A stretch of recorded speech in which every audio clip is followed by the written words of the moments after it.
3. Racial terror.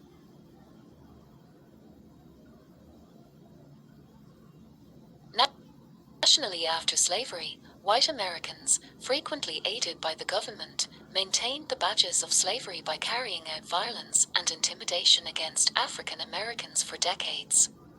45. Racial terror pervaded every aspect of post-slavery black life and prevented African Americans from building the same wealth and political influence as white Americans. 46.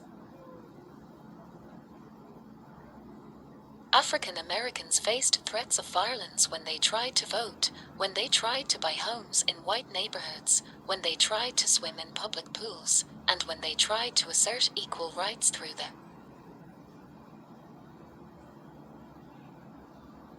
courts or in legislation. 47. White mobs bombed, murdered, and destroyed entire towns. 48. Federal, state, and local governments ignored the violence, failed to or refused to prosecute offenders, or participated in the violence themselves. 49.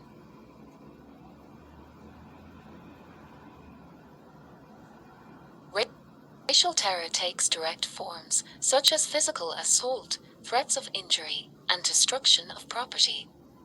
It also inflicts psychological trauma on those who witness the harm and injury. 50. Many African Americans were traumatized from surviving mass violence and by the constant terror of living in the South. 51. Lynchings in the American South were not isolated hate crimes.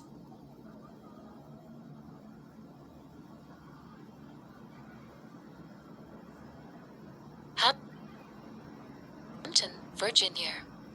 Slabtown. After the Civil War, African Americans lived in large, segregated refugee camps like Slabtown because there was nowhere else for them to go.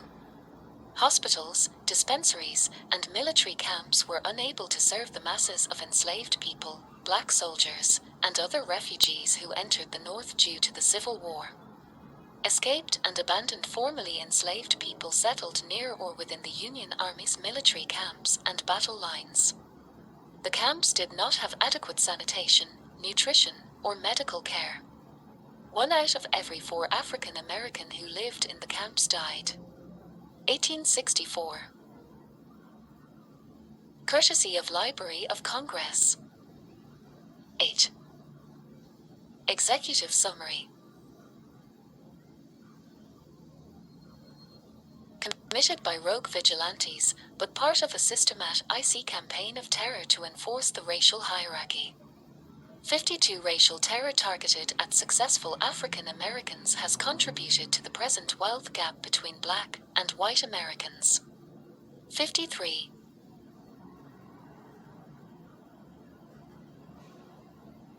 While lynching and mob murders are no longer the social norm, scholars have argued that its modern equivalent continues to haunt African Americans today as extrajudicial killings by the law enforcement and civilian vigilantes.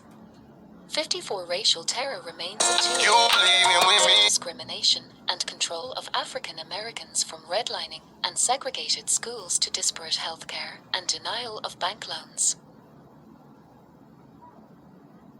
California, supported by their government, ordinary citizens also terrorized and murdered black Californians. 55. The coup.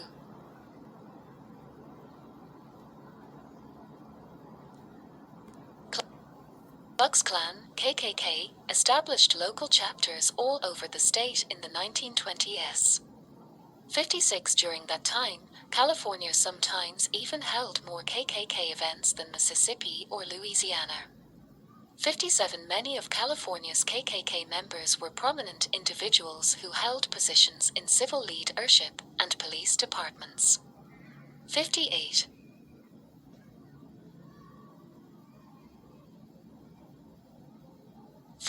For example, in 1920s Los Angeles, prominent and numerous city government officials were KKK members or had KKK ties, including the mayor, district attorneys, and police officers.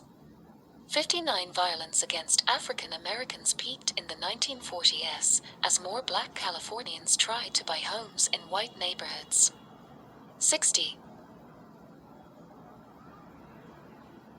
Today, police violence against and extrajudicial killings of African Americans occur in California in the same manner as they do in the rest of the country.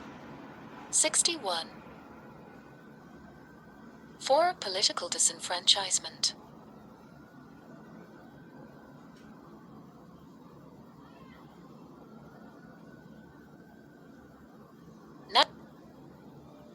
Nationally, African Americans have pursued equal political participation since before the Civil War, but the federal, state, and local governments of the United States have suppressed and continue to suppress black votes and black political power. 62. After the Civil War, the United States protected the voting rights of African Americans on paper, but not in reality. 63. During the 12-year period after the Civil War called Reconstruction, the federal government tried to give newly freed African Americans access to basic civil rights. 64. And, by 1868, more than 700,000 black men were registered to vote in the South. 65. During Reconstruction, over 1,400 African Americans held federal, state, or local office, and more than 600 served in state assemblies. 66. However, that progress was short-lived.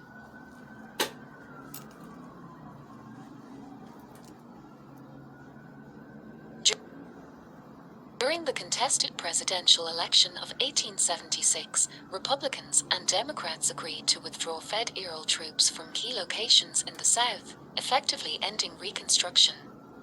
67. Southern states then willfully ignored the voting protections in the U.S. Constitution and passed literacy tests, poll taxes, challenger laws, grandfather clauses, and other devices to prevent African Americans from voting. 68 states also barred African Americans from serving on juries. 69. This targeted government action was extremely effective in stripping African Americans of what little political power gained during the Reconstruction era.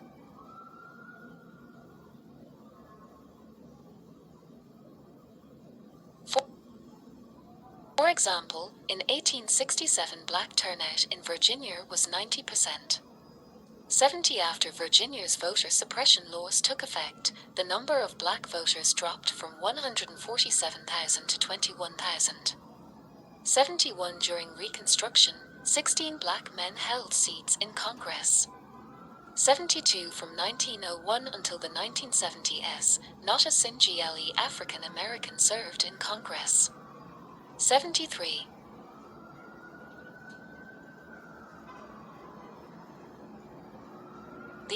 These government actions returned white supremacists to power in local, state, and federal government. 74. Historians have argued that racist lawmakers elected from the southern states blocked hundreds of federal civil rights laws. 75. And rewrote many of the country's most important pieces of legislation to exclude or discriminate against African Americans. 76.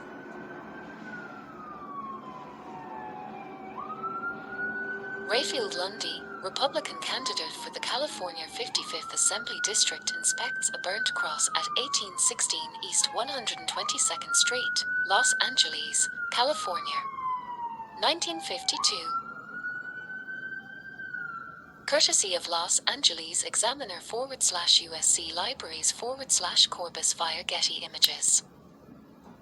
9. Executive Summary.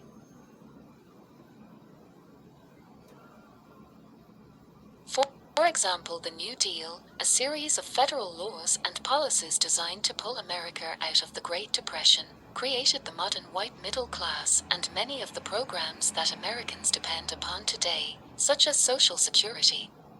77. But the New Deal excluded African Americans from many of its benefits. 78.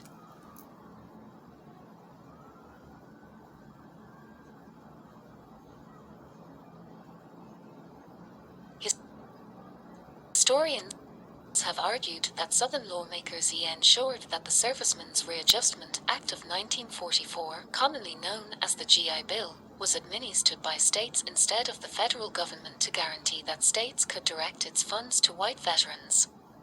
79. Similarly, in order to secure the support of white Southern lawmakers, Congress included segregation clauses or rejected anti-discrimination clauses in the Hospital Survey and Reconstruction Act of 1946, commonly known as the Hilberton Act, which paid for our modern healthcare infrastructure. The same tactics were applied to the American Housing Act of 1949, which helped white Americans buy single-family homes. 80. These federal legislative decisions enshrined the government-sanctioned discrimination of African Americans for decades to come and perpetuates the racial hierarchy today. California also passed and enforced laws to prevent Black Californians from accumulating political power. 81.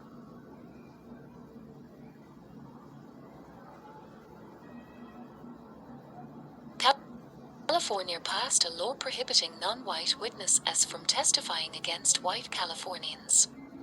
82. This law shielded white defendants from justice. 83. The California Supreme Court explained that any non-white person to testify would admit them to all the equal rights of citizenship, and we might soon see them at the polls, in the jury box, upon the bench, and in our legislative halls, a prospect that the court viewed as an actual and present danger. 84.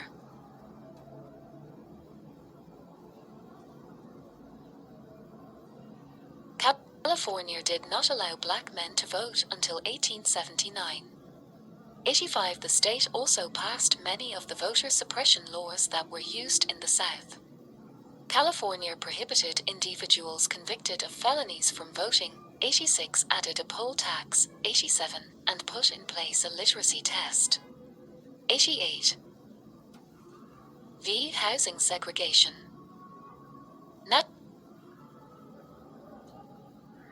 Nationally, America's racial hierarchy was the foundation for a system of segregation in the United States after the Civil War.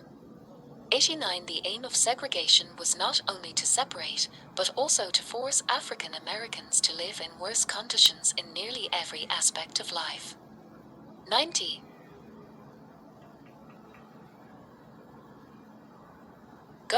Government actors, working with private individuals, actively segregated America into black and white neighborhoods. 91. Although this system of segregation was called Jim Crow in the South, it existed by less obvious, but effective means throughout the entire country, including in California. 92.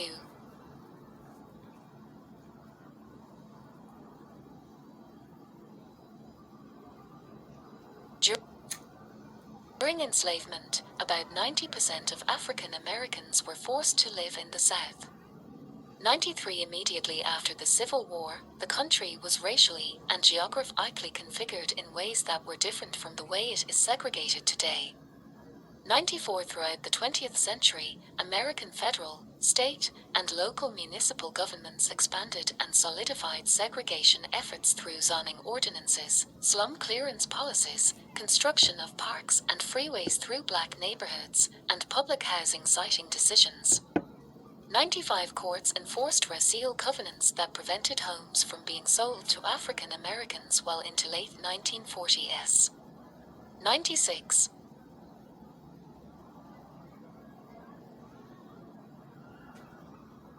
The federal government used redlining to deny African Americans equal access to the capital needed to buy a single-family home while at the same time subsidizing white Americans' efforts to own the same type of home.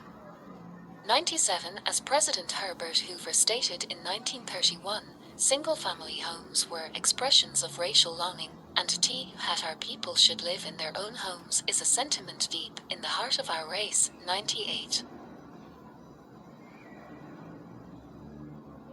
The passage of the Fair Housing Act in 1968 outlawed housing discrimination, but did not fix the structures put in place by 100 years of discriminatory government policies, and residential segregation continues today. 99. The average urban black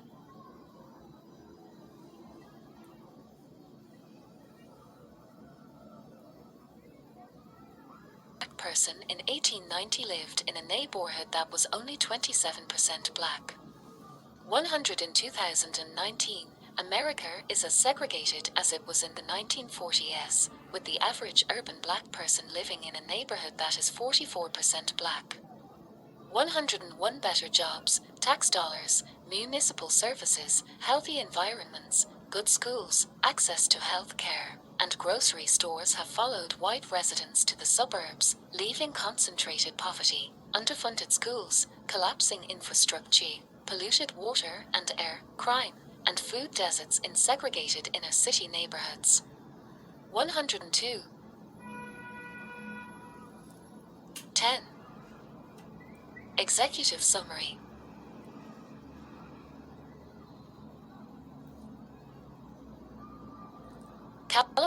In California, the federal, state, and local government created segregation through redlining, zoning ordinances, decisions on where to build schools and highways, and discriminatory federal mortgage policies. 103 California, Sundown towns, a term derived from municipal signs announcing that African Americans must leave by dusk, like most of the suburbs of Los Angeles and San Francisco, prohibited African Americans from living in entire cities throughout the state. 104.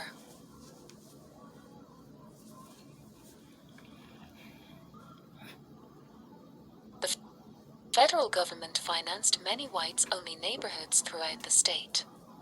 105. The Federal Home Owners Loan Corporation maps used in redlining described many Californian neighborhoods in racially discriminatory terms. 106. For example, in San Diego there were servants' areas of large dollar and several areas restricted to the Caucasian race. 107.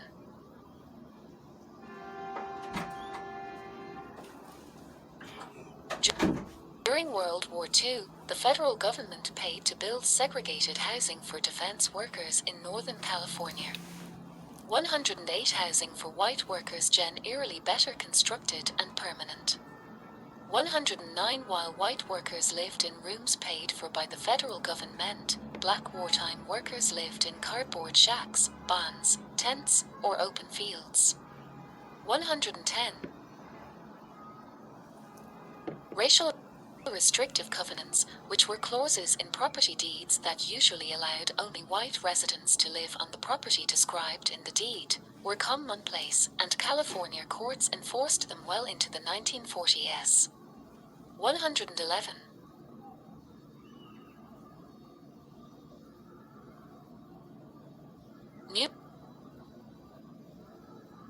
Numerous neighborhoods around the state rezoned black neighborhoods for industrial use to steer white residents towards better neighborhoods. 112. Or adopted zoning ordinances to ban apartment buildings to try and keep out prospective black residents.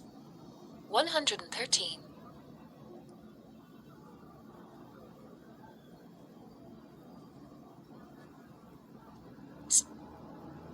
State agencies demolished thriving black neighborhoods in the name of urban renewal and park construction. 114. Operating under state law for urban redevelopment, the city of San Francisco declared the Weston Addition blighted and destroyed the Fillmore, San Francisco's most prominent black neighborhood and business district. 115. In doing so, the city of San Francisco closed 883 businesses, displaced 4,729 households, destroyed 2,500 Victorian homes, 116, and damaged the lives of nearly 20,000 people. 117. The city then left the land empty for many years. 118. 6. Separate and unequal education.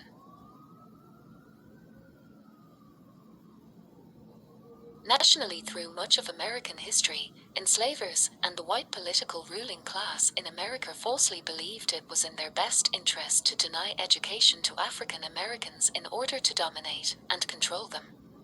Slave states denied education to nearly all enslaved people, while the North and Midwest segregated their schools and limited or denied access to freed black people. 119. After slavery, Southern states maintained the racial hierarchy by legally segregating black and white children and white-controlled legislatures funded black public. The image on the left shows a redlining map of Oakland, CA made by the Homeowners Loan Corporation during the 1930s. The red portions are non-white neighborhoods deemed by the federal agency to be a credit risk. The map on the right shows the Center for Disease Control's Social Vulnerability Index scores for census tracts today. The Social Vulnerability Index is widely used to assess a community's capacity to prepare for, respond to, and recover from human and natural disasters. The red portion indicates the highest level of vulnerability to disasters. Courtesy of Not Even Past, Social Vulnerability, and the Legacy of Redlining /https://dsl.richmond.edu/social vulnerability. 11. Executive Summary.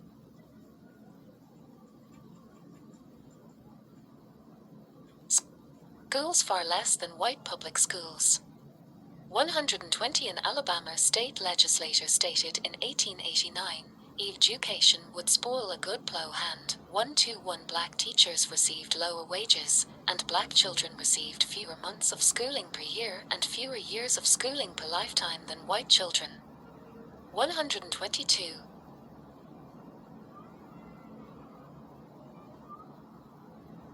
Contrary to what Americans are taught, the U.S. Supreme Court's landmark 1954 case, Brown v. Board of Education, which established that racial segregation in public schools is unconstitutional, did not mark the end of segregation. 123.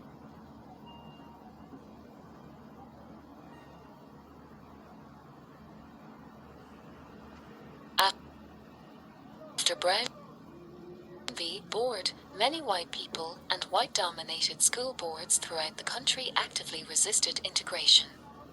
124 in the South, segregation was still in place through the early 1970s due to massive resistance by white communities.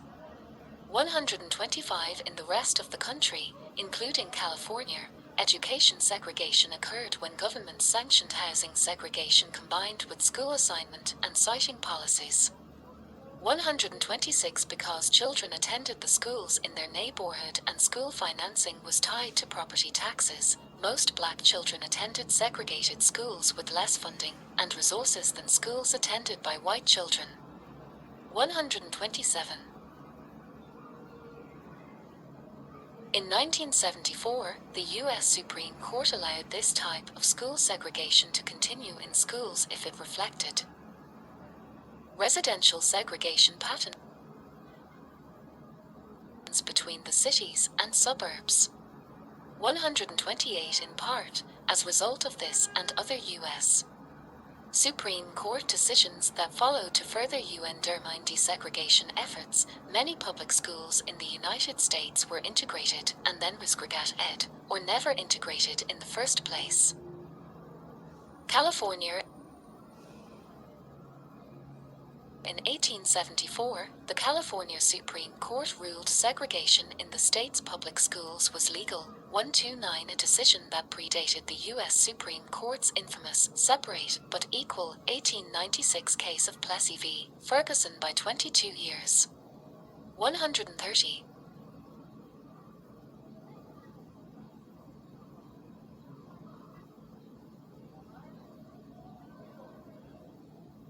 In 1966, as the South was in the process of desegregating, 85% of black Californians attended predominantly minority schools, and only 12% of black students and 39% of white students attended racially balanced schools. 131. Like in the South, white Californians fought desegregation, and, in a number of school districts, courts had to order districts to desegregate. 132. Any progress attained through court-enforced desegregation was short-lived. Throughout the mid to late 1970s, courts overturned, limited, or ignored desegregation orders in many California districts, as the Supreme Court and Congress limited methods to integrate schools. 133. In 1979, California passed Proposition 1, which further limited desegregation efforts tied to busing. 134. In the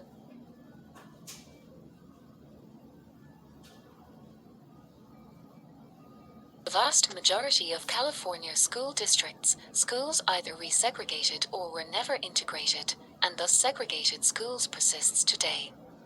California remains the sixth most segregated state in the country for black students.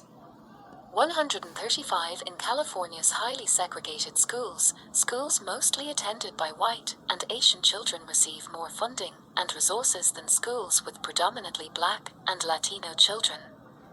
136.